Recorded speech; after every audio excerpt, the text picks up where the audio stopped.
Hi, I'm Andrew Messick. I'm the CEO of the World Triathlon Corporation, and I want to talk today a little bit about some changes that we've made for the Ironman lottery process and our reasoning behind that.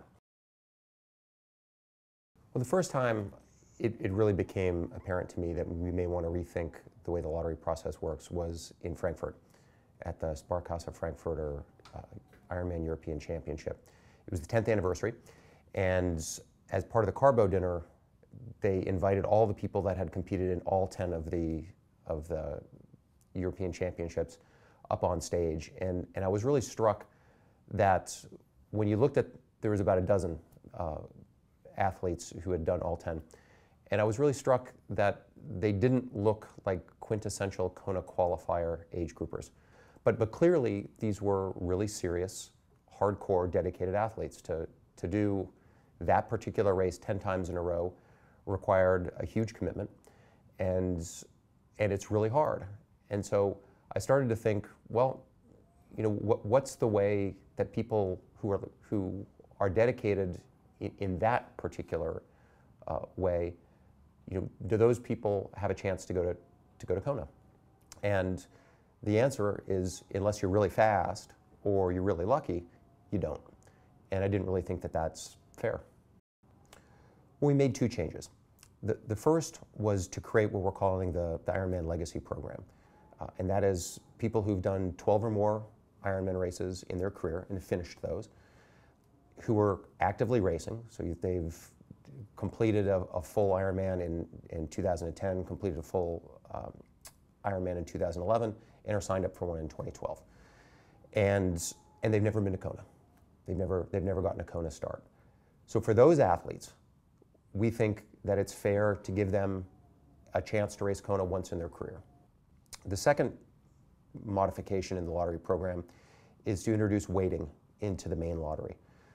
Historically, it's been you sign up and you have, everyone who signs up has an equal shot.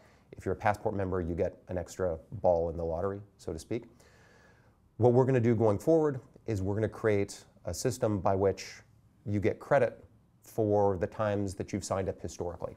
So if you've signed up every year for the last 10 years, you've got 10 balls in the lottery. If this is the first year that you've ever signed up for the lottery, you've got one. So everyone still has a chance, but the people who have tried for the longest, their odds are better. And again, I think that's fair.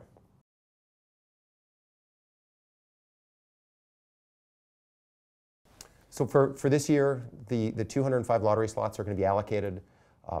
The 5 PC lottery, physically challenged athletes, will remain unchanged.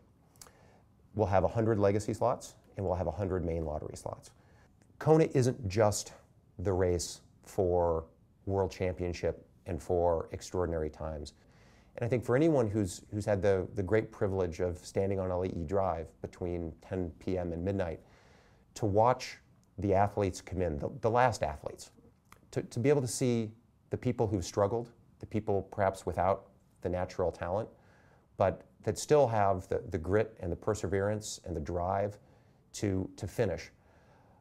It's extraordinarily meaningful, and we think that there's always going to be a role for those athletes to be a part of the event. We feel that an important part of the Kona lottery process is to provide an athlete who might not have that skill or that capability or those genes to get a chance to be a part of the experience, to be a part of the race, and to have their chance to line up with the best athletes in the world. You can get more information about how the program works at ironmanworldchampionship.com. If you have specific questions that you want to ask, you can ask those at lottery@ironman.com, and one of our customer service teams will get back to you promptly.